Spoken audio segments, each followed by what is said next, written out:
ಮಸಾಲೆ ದೋಸೆನ ಈ ರೀತಿ ಮಾಡಿ ನೋಡಿ ತುಂಬಾ ರುಚಿಯಾಗಿರುತ್ತೆ ಹಾಗೆ ಕ್ವಿಕ್ಕಾಗಿ ಸಹ ಮಾಡ್ಕೊಳ್ಬೋದು. Hi hello welcome back to my YouTube channel. ನಾನು ನಿಮ್ಮ ಚೈತ್ರ. ಇವತ್ತಿನ ವಿಡಿಯೋದಲ್ಲಿ ಮಸಾಲೆ ದೋಸೆನ ಥೇಟ್ ಹೋಟೆಲ್ ಸ್ಟೈಲಲ್ಲಿ ಮನೆಯಲ್ಲಿ ಹೇಗೆ ಮಾಡ್ಕೊಳ್ಳೋದು ಅನ್ನೋ ವಿಡಿಯೋನ ನಿಮ್ಮ ಜೊತೆ ಶೇರ್ ಮಾಡ್ಕೊಂಡಿದ್ದೀನಿ. ಕಂಪ್ಲೀಟಾಗಿ ವಿಡಿಯೋನ ಸ್ಕಿಪ್ ಮಾಡದೆ ನೋಡಿ ನೀವು ಸಹ ಈ ರೆಸಿಪಿಯನ್ನು ಟ್ರೈ ಮಾಡಿ ಮಸಾಲೆ ದೋಸೆನ ತಿಂದು ಹೇಗೆ ಬಂತು ಅಂತ ನನಗೆ ಕಮೆಂಟ್ ಮೂಲಕ ತಿಳಿಸಿ. ಮೊದಲಿಗೆ ಮಸಾಲೆ ದೋಸೆ ಮಾಡ್ಕೊಳ್ಳೋದಕ್ಕೆ 2 ಗ್ಲಾಸ್ನಷ್ಟು ಅಕ್ಕಿಯನ್ನು ಸೇರಿಸ್ಕೊಳ್ತಾ ಇದ್ದೀನಿ. ನಾನಿಲ್ಲಿ ನಾರ್ಮಲ್ ರೇಷನ್ ಅಕ್ಕಿಯನ್ನು ಹಾಕ್ಕೊಳ್ತಿದ್ದೀನಿ. ನೀವು ಬೇಕಾದ್ರೆ ದೋಸೆ ಅಕ್ಕಿಯನ್ನು ಸಹ ಹಾಕ್ಕೊಳ್ಬೋದು. ಹಾಗೆ ಅದೇ ಗ್ಲಾಸ್ನ ಅಳತೆಯಲ್ಲಿ ಅರ್ಧ ಗ್ಲಾಸ್ನಷ್ಟು ಅವಲಕ್ಕಿ, ಅರ್ಧ ಗ್ಲಾಸ್ನಷ್ಟು ಉದ್ದಿನಬೇಳೆ, 4 ಟೇಬಲ್ ಸ್ಪೂನಷ್ಟು ಕಡಲೆಬೇಳೆಯನ್ನು ಹಾಕ್ಕೊಂಡಿದ್ದೀನಿ. ಜೊತೆಗೆ 2 ಟೇಬಲ್ ಸ್ಪೂನಷ್ಟು ಮೆಂತ್ಯ ಕಾಳು ಹಾಕೋದ್ರಿಂದ ಮಸಾಲೆ ದೋಸೆ ಘಮನೇ ತುಂಬ ಚೆನ್ನಾಗಿ ಬರುತ್ತೆ. ಹಾಗೆ 1 ಟೇಬಲ್ ಸ್ಪೂನಷ್ಟು ಸಬ್ಬಕ್ಕಿಯನ್ನು ಸೇರಿಸ್ಕೊಳ್ತಾ ಇದ್ದೀನಿ. ಸಬ್ಬಕ್ಕಿ ಹಾಕೋದ್ರಿಂದ ಸಾಫ್ಟ್ನೆಸ್ ಬರುತ್ತೆ. ಹಾಗಾಗಿ ಈಗ ಇವೆಲ್ಲವನ್ನು ಹಾಕಿ ಚೆನ್ನಾಗಿ ತೊಳಿಬೇಕು. 1-2 ರಿಂದ 3 ಸರಿ ನೀರನ್ನು ಆಚೆ ಹಾಕಿ ಚೆನ್ನಾಗಿ ತೊಳೆದು ಆಮೇಲೆ 4 ರಿಂದ 5 ಅವರ್ ಇದನ್ನು ನೆನೆಯೋದಕ್ಕೆ ಇಡಬೇಕು. 4 ರಿಂದ 5 ಅವರ್ ಆದರೆ ಸಾಕಾಗತ್ತೆ. ನೋಡಿ, ಈಗ ಚೆನ್ನಾಗಿ ನೆಂದಿದೆ. ಅದನ್ನು ಮಿಕ್ಸಿ ಜಾರ್ಗೆ ಸ್ವಲ್ಪನೇ ಸೇರಿಸ್ಕೊಂಡು ಗ್ರೈಂಡ್ ಮಾಡ್ಕೊಳ್ತಾ ಇದ್ದೀನಿ. ಈ ರೀತಿ ಗ್ರೈಂಡ್ ಮಾಡಿ ಇಟ್ಕೊಂಡು ಈಗ ನಾನು ಯಾವ ಗ್ಲಾಸ್ನ ಅಳತೆಯಲ್ಲಿ ಅಕ್ಕಿಯನ್ನು ಹಾಕ್ಕೊಂಡಿದ್ದೆ ಅಲ್ವಾ, ಅದೇ ಗ್ಲಾಸ್ನ ಅಳತೆಯಲ್ಲಿ 2 ಗ್ಲಾಸ್ನಷ್ಟು ಅಕ್ಕಿ ಹಿಟ್ಟನ್ನು ಸೇರಿಸ್ಕೊಳ್ತಾ ಇದ್ದೀನಿ. ಅಂದರೆ 2 ಗ್ಲಾಸ್ನಷ್ಟು ಅಕ್ಕಿಗೆ 2 ಗ್ಲಾಸ್ನಷ್ಟು ಅಕ್ಕಿ ಹಿಟ್ಟನ್ನು ಸೇರಿಸ್ಕೊಳ್ತಾ ಇದ್ದೀನಿ. ಯಾಕೆ ಅಕ್ಕಿ ಹಿಟ್ಟನ್ನು ಸೇರಿಸ್ಕೊಳ್ತೀವಿ ಅಂದರೆ ಮಸಾಲೆ ದೋಸೆಗೆ ತುಂಬಾ ಚೆನ್ನಾಗಿ ಟೆಸ್ಟರ್ ಬರುತ್ತೆ. ಹಾಗಾಗಿ ಅಕ್ಕಿ ಹಿಟ್ಟನ್ನು ಸೇರಿಸ್ಕೊಳ್ಬೇಕು. ಅಕ್ಕಿ ಹಿಟ್ಟು ಹಾಕಲಿಲ್ಲ ಅಂದರೆ ನಾರ್ಮಲ್ ದೋಸೆ ಥರ ಬರುತ್ತೆ. ಅಕ್ಕಿ ಹಿಟ್ಟನ್ನು ಹಾಕೋದ್ರಿಂದ ತುಂಬಾ ನೈಸಾಗಿ ಬರುತ್ತೆ ದೋಸೆ, ಆಗಿ ಸಾಫ್ಟಾಗಿ ಚೆನ್ನಾಗೂ ಇರುತ್ತೆ, ಕ್ರಿಸ್ಪಿಯಾಗಿ ಬರುತ್ತೆ. ಹಾಗಾಗಿ ಅಕ್ಕಿ ಹಿಟ್ಟನ್ನು ಹಾಕಿ ಚೆನ್ನಾಗಿ ಮಿಕ್ಸ್ ಮಾಡಿ ಕೊಡಬೇಕು. ನೋಡಿ, ಈ ರೀತಿ ಚೆನ್ನಾಗಿ ಮಿಕ್ಸ್ ಮಾಡಿಕೊಂಡು ಆಮೇಲೆ ಸ್ವಲ್ಪ ನೀರನ್ನು ಸೇರಿಸ್ಕೊಂಡು ಮಿಕ್ಸ್ ಮಾಡಿ ಕೊಡಿ. ಕೆಲವೊಬ್ಬರು ಬೆಚ್ಚಗಿರೋ ನೀರನ್ನು ಹಾಕ್ಕೊಳ್ಬೋದು. ಆ ರೀತಿ ಚಳಿಗಾಲದಲ್ಲಾದರೆ ಒಂದು ಸ್ವಲ್ಪ ಉಗುರು ಬೆಚ್ಚಗಿರೋ ನೀರನ್ನು ಆ್ಯಡ್ ಮಾಡಿಕೊಂಡ್ರು ಸಹ ಚೆನ್ನಾಗಿ ದೋಸೆ ಇಟ್ಟು ಊರ್ಕೊಳ್ಳುತ್ತೆ ನಾಳೆಗೆ. ಇಲ್ಲಾಂದರೆ ನಾರ್ಮಲಾಗಿ ತಣ್ಣೀರನ್ನು ಅಥವಾ ನಾರ್ಮಲ್ ವಾಟರ್ನು ಸಹ ಸೇರಿಸ್ಕೊಳ್ಬೋದು. ಒಟ್ಟಿಗೆ ನೀರು ಹಾಕ್ಕೊಳ್ಳೋದಕ್ಕೆ ಹೋಗಬೇಡಿ. ನೋಡಿ, ಈ ಹದಕ್ಕಿರಬೇಕು, ಸಾಕು. ಈ ಹದಕ್ಕಾದರೆ ತುಂಬಾ ಚೆನ್ನಾಗಿ ಬರುತ್ತೆ. ಇದನ್ನು ಚೆನ್ನಾಗಿ ಮಿಕ್ಸ್ ಮಾಡಿ ಕೊಟ್ಟಿದ್ದೀನಿ. ನೋಡಿ, ಈ ರೀತಿ ಇರಬೇಕು. ಈಗ ಇದನ್ನು ನೆನೆಯೋದಕ್ಕೆ ಇಡ್ತಾ ಇದ್ದೀನಿ. ಅಂದರೆ ಇಡೀ ರಾತ್ರಿ ಹಾಗೆ ಬಿಟ್ಬಿಡ್ಬೇಕು.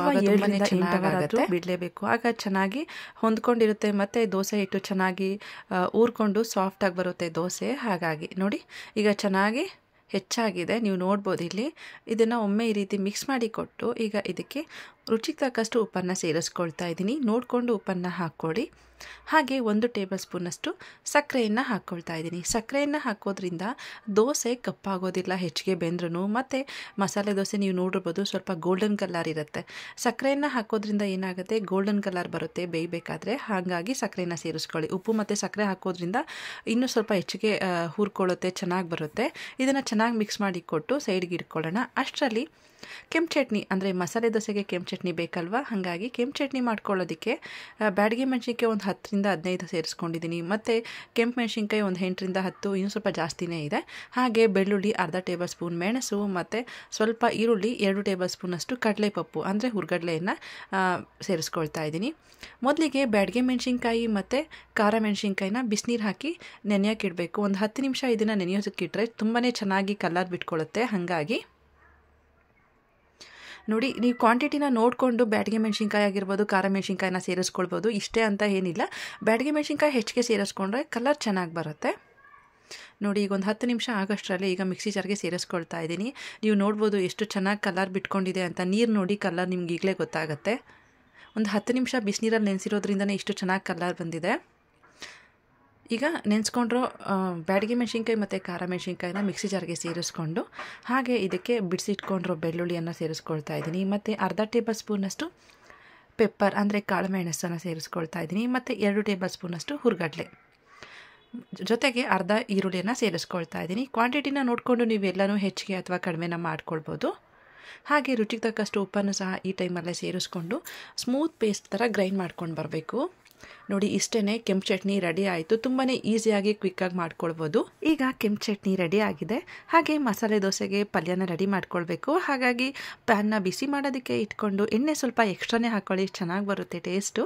ಈಗ ಇದಕ್ಕೆ ಸಾಸಿವೆ ಹಾಕಿ ಸಾಸಿವೆ ಚಿಟಪಟ ಅಂದಮೇಲೆ ಇದಕ್ಕೆ ಹಸಿಮೆಣಸಿನ್ಕಾಯಿ ಮತ್ತು ಒಣಮೆಣಸಿನ್ಕಾಯಿ ಜೊತೆಗೆ ಕರಿಬೇವಿನ ಸೊಪ್ಪನ್ನು ಹಾಕ್ಕೊಳ್ಬೇಕು. ಕರಿಬೇವಿನ ಸೊಪ್ಪು ಅಷ್ಟೇ ಸ್ವಲ್ಪ ನೋಡ್ಕೊಂಡು ಹೆಚ್ಚಿಗೆ ಹಾಕ್ಕೊಳ್ಳಿ, ಚೆನ್ನಾಗೇ ಇರುತ್ತೆ. ಒಣಮೆಣಸಿನ್ಕಾಯಿ ಹಸಿಮೆಣಸಿನ್ಕಾಯಿ ಎರಡೂ ಯಾಕೆ ಹಾಕಬೇಕು ಅಂದರೆ ಟೇಸ್ಟ್ ಚೆನ್ನಾಗಿರುತ್ತೆ. ಹಾಗಾಗಿ ಎರಡೂ ಸೇರಿಸ್ಕೊಂಡು ಜಸ್ಟ್ 1 ನಿಮಿಷ ಇದನ್ನು ಫ್ರೈ ಮಾಡ್ಕೊಳ್ಬೇಕು. ಹೆಚ್ಚಿಗೆ ಮಾಡ್ಕೊಳ್ಳೋದೇನು ಬೇಡ, ಈರುಳ್ಳಿ ಜೊತೆ ಆಮೇಲೆ ಫ್ರೈ ಆಗುತ್ತೆ. ಹಾಗೆ ಇದಕ್ಕೆ ಹೆಚ್ಚಿಟ್ಕೊಂಡ್ರೂ ಈರುಳ್ಳಿನ ಸೇರಿಸ್ಕೊಳ್ತಾ ಇದ್ದೀನಿ. ನಾನಿಲ್ಲಿ 2 ಬಿಗ್ ಸೈಜ್ನ ಈರುಳ್ಳಿನ ಸೇರಿಸ್ಕೊಳ್ತಾ ಇದ್ದೀನಿ. ಈರುಳ್ಳಿನ ಸ್ವಲ್ಪ ಹೆಚ್ಚಿಗೆ ಹಾಕ್ಕೊಳ್ಳಿ, ಟೇಸ್ಟ್ ಚೆನ್ನಾಗಿ ಬರುತ್ತೆ. ಹಾಗಾಗಿ ಹೆಚ್ಚಿಟ್ಕೊಂಡು ಈರುಳ್ಳಿನ ಸೇರಿಸ್ಕೊಂಡು ಚೆನ್ನಾಗಿ ಫ್ರೈ ಮಾಡ್ಕೊಳ್ಬೇಕು ಎಣ್ಣೆಯಲ್ಲಿ. ತುಂಬಾ ಸಾಫ್ಟ್ ಆಗೋ ತನಕ ಬೇಡ, ಒಂದು 70% ಬಾಯ್ಲ್ಡ್ ಆದರೆ ಸಾಕು, ಆವಾಗ ಚೆನ್ನಾಗಿರುತ್ತೆ. ನೋಡಿ, ಈ ರೀತಿ ಚೆನ್ನಾಗಿ ಮಿಕ್ಸ್ ಮಾಡಿ ಕೊಟ್ಟು ಫ್ರೈ ಮಾಡ್ಕೊಳ್ಬೇಕು.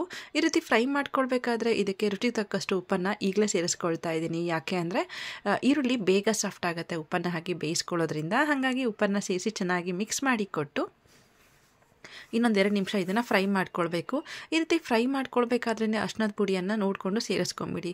ಲೇಟ್ ಆದರೆ ಏನಾಗುತ್ತೆ, ಅರ್ಶಿನದ ಪುಡಿ ಘಮ ಹಾಗೆ ಉಳ್ಕೊಂಬಿಡುತ್ತೆ. ಹಾಗಾಗಿ ಅರ್ಶಿನದ ಪುಡಿಯನ್ನು ಸೇರಿಸ್ಕೊಂಡು ಚೆನ್ನಾಗಿ 1-2 ನಿಮಿಷ ಫ್ರೈ ಮಾಡಿಕೊಟ್ರೆ ತುಂಬಾ ಚೆನ್ನಾಗಿ ಬರುತ್ತೆ. ನೋಡಿ, ಇದೊಂದು 70% ಬೆಂದಿದೆ. ಈ ರೀತಿ ಆದರೆ ಸಾಕು. ಈಗ ಇದಕ್ಕೆ ಬೇಯಿಸಿ ಸ್ಮ್ಯಾಶ್ ಮಾಡಿ ಇಟ್ಕೊಂಡ್ರು ಆಲೂಗಡ್ಡೆಯನ್ನು ಸೇರಿಸ್ಕೊಳ್ತಾ ಇದ್ದೀನಿ. ಆಲೂಗಡ್ಡೆಯನ್ನು ಸೇರಿಸ್ಕೊಂಡು ಚೆನ್ನಾಗಿ ಮಿಕ್ಸ್ ಮಾಡಿ ಕೊಡಬೇಕು.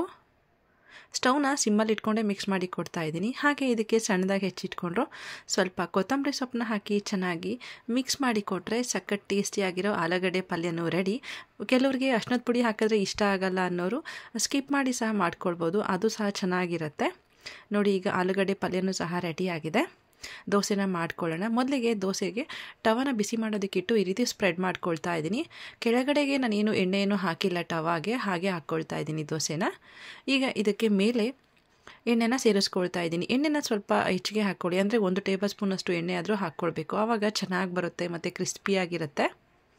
ಹಾಗಾಗಿ ಮೊದಲಿಗೆ ಎಣ್ಣೆನ ಸೇರಿಸ್ಕೊಂಡು ಆಮೇಲೆ ಇದಕ್ಕೆ ಕೆಂಪು ಚಟ್ನಿಯನ್ನು ಹಚ್ಕೊಳ್ಬೇಕು. ಒಂದು 10% 20% ದೋಸೆ ಬೇಯ್ತಿದೆ ಅನ್ನೋವಾಗ ಕೆಂಪು ಚಟ್ನಿಯನ್ನು ಹಾಕ್ಕೊಂಡ್ರೆ ಸಾಕಾಗುತ್ತೆ.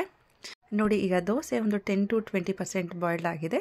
ಈಗ ಇದ್ರ ಮೇಲೆ 3/4 ಟೇಬಲ್ ಸ್ಪೂನಷ್ಟು ಕೆಂಪು ಚಟ್ನಿಯನ್ನು ತೊಗೊಂಡು ಮೇಲೆ ಸ್ಪ್ರೆಡ್ ಮಾಡ್ಕೊಳ್ತಾ ಇದ್ದೀನಿ.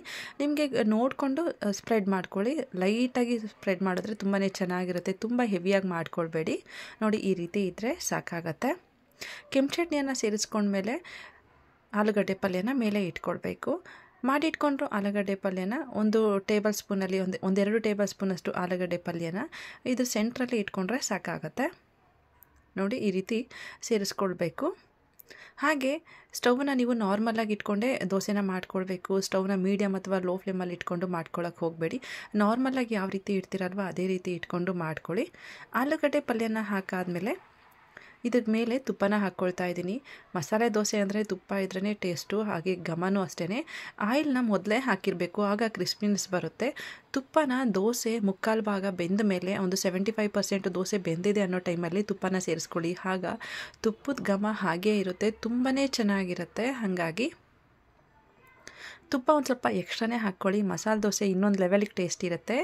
ನೋಡಿ, ಈಗ ಚೆನ್ನಾಗಿ ಹದವಾಗಿ ಬೆಂದಿದೆ.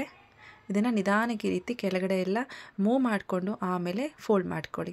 ನೋಡಿದ್ರಲ್ಲ, ಎಷ್ಟು ಸಿಂಪಲ್ಲಾಗಿ ಹಾಗೆ ಎಷ್ಟು ಚೆನ್ನಾಗಿ ಮಾಡ್ಕೊಳ್ಬೋದು ಮಸಾಲೆ ದೋಸೆನ ಅಂತ ಹೇಳಿಬಿಟ್ಟು ನೀವು ಸಹ ಈ ರೀತಿ ಒಂದ್ಸರಿ ನಿಮ್ಮ ಮನೆಯಲ್ಲಿ ಟ್ರೈ ಮಾಡಿ ನೋಡಿ. ಹೇಗೆ ಬಂತು ಅಂತ ನನಗೆ ಕಮೆಂಟ್ ಮೂಲಕ ಮಿಸ್ ಮಾಡದೆ ತಿಳಿಸಿ.